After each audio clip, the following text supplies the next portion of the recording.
Hi friends, I am Tina. Today my topic of public speaking is saving water. And today I will tell you effective ways to save water.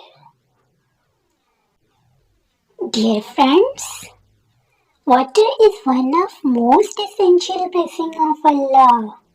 We must save it. I am going to share some tips to save water. Reduce water use for washing.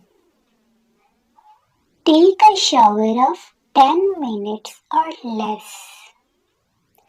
Turn off the tap while brushing your teeth. Close tap properly. Save rainwater in buckets. The water used to clean vegetables and fruits should be poured in garden.